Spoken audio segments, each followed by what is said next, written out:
Today is July 28th. Welcome to Big Book Daily. My name is Rob. I am an alcoholic. It is a thrill, honor, and joy to be here with you today as we journey through the Big Book of Alcoholics Anonymous and the 12 Steps and 12 Traditions. Today at the Big Book, we're going to continue our journey through Chapter 2. There's a solution by reading page 18. And out of the 12 and 12, we're going to continue our journey through, almost done with our journey through Step 4 by reading page 46.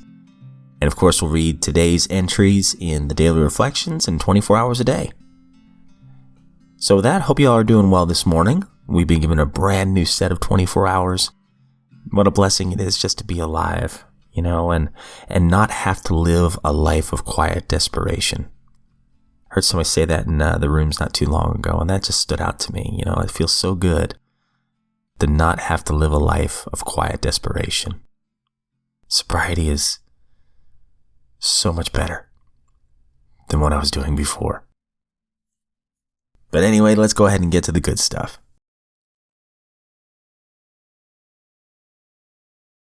All right, so if you recall from yesterday's reading, in the beginning of There's a Solution, they talk about how, we all share a common peril, and that binds us together, our alcoholism.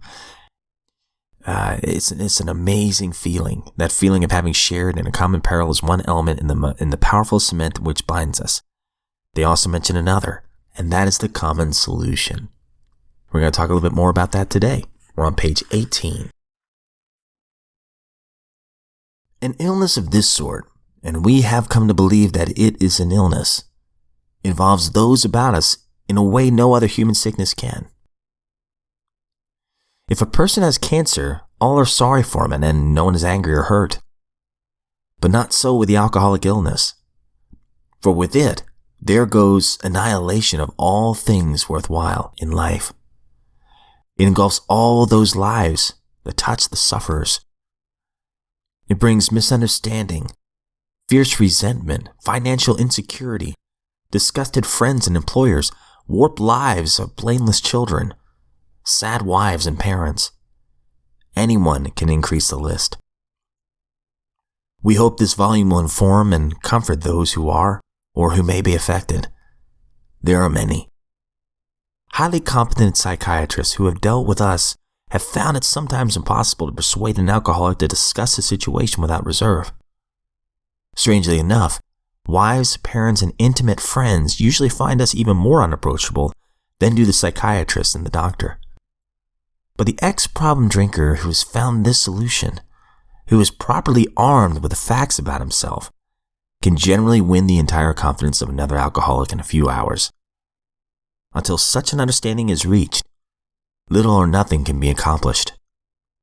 That the man who is making the approach has had the same difficulty, that he obviously knows what he is talking about, that his whole deportment shouts at the new prospect that he is a man with a real answer, that he has no attitude of holier than thou, nothing whatever except the sincere desire to be helpful, that there are no fees to pay, no axes to grind, no people to please, no lectures to be endured. These are the conditions that we have found most effective. After such an approach, many take up their beds and walk again.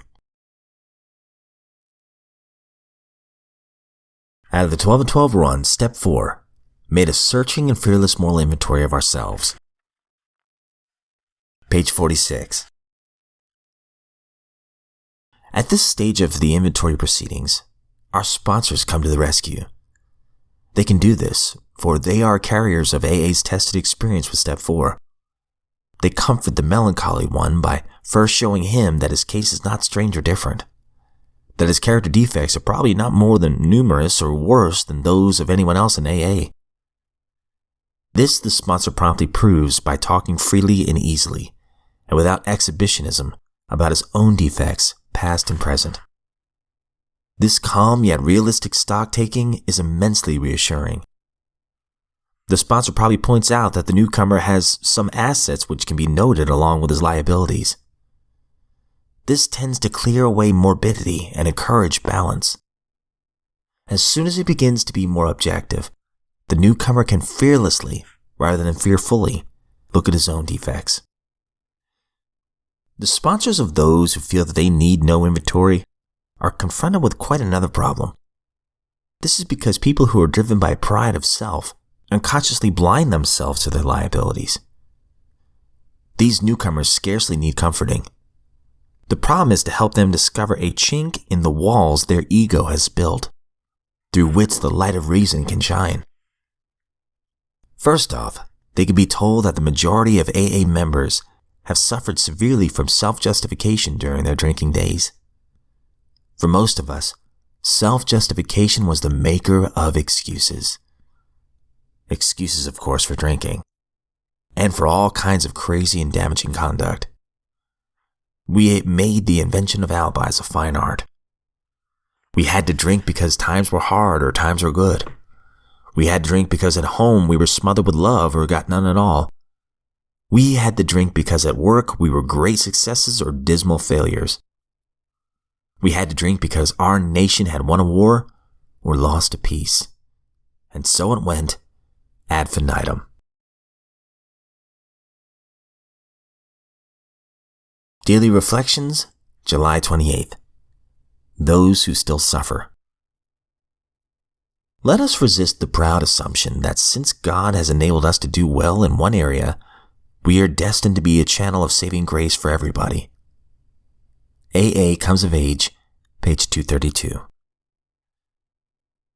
AA groups exist to help alcoholics achieve sobriety.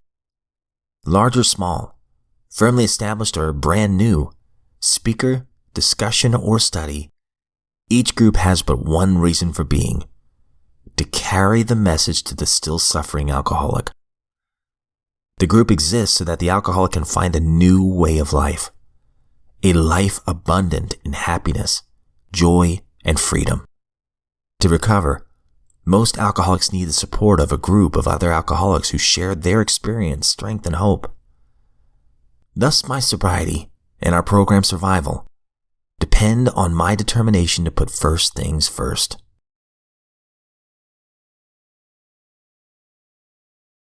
"24 hours a day, July 28th.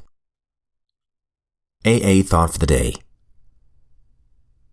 To continue the paraphrase of Psalm 19, the judgments of the 12 steps are true and righteous altogether. More to be desired are they than whiskey.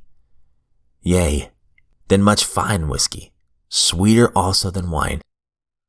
Moreover, by them are alcoholics warned, and in keeping of them there is a great reward. Who can understand our alcoholism? Cleanse us from our secret faults. Keep us from presumptuous resentments.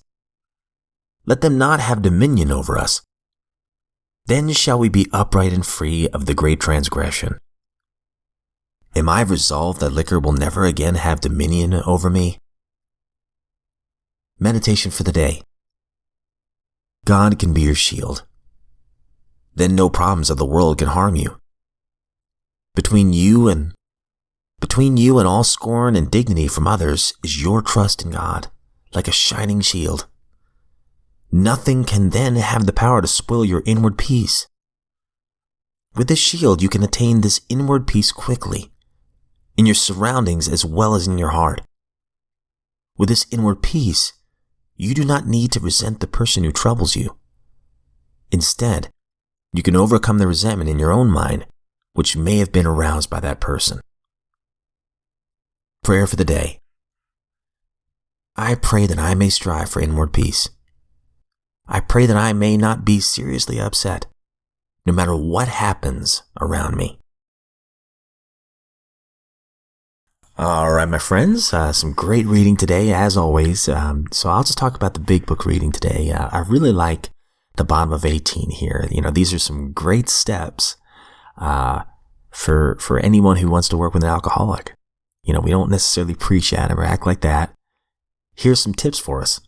So it says here, he is a man with a real answer. He has no attitude of holier than thou. We know what it's like. If we are alcoholics, we know how it ruled our lives and we were obsessing over it. So how can we act like we're better than anybody? There are no fees to pay, so this doesn't cost the newcomer anything. No axes to grind. There's no agenda, no people to please, no lectures to be endured. so we don't lecture them neither. These are the conditions that we have found most effective. After such an approach, many take up their beds and walk again. Yeah, I believe if somebody started preaching at me very early on, I don't know how I would have responded.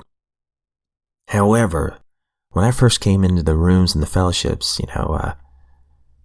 something told me that I need to just listen to what these people have to say and really take to heart what they have to say. So I would write everything down. I have a notebook filled with just sayings and things. And honestly, I wonder if in that first year where I didn't really work the steps, if it wasn't for the wisdom of the fellowship, I don't know. Maybe I would have gone back out and drank. I don't know. If I could have done it all over again, what worked best for me was working the steps while going to the fellowships. But anyway, the point I'm trying to make is that people were very, they told me the truth. They didn't tell me what I wanted to hear, but they did tell me the truth. They shared their experience, strength, and hope, and nobody acted holier than thou. And I thought that was such a rare thing. Anytime I would share something I did, they go, "Oh man, that's awful. Well, here's what I did," and it would almost trump what I did. So I never got the sense that anyone was better than me. I did get the sense in the fellowships that I attended that people cared. And for the first time in my life, people shared and understood my obsession for alcohol. And I think that's when I finally knew, holy cow, this might work. I came to believe. And eventually made a decision to turn my life and my will over to the care of God, of my understanding. Great stuff. But as always, my friends, I don't speak on behalf of AA or NA or Al-Anon or any other sect or denomination. I'm just a guy. Just a friend in this lifeboat of recovery, and I am so glad that you're here with me today. If we were given another set of 24 hours, my friends, I sincerely look forward to seeing you right back here tomorrow.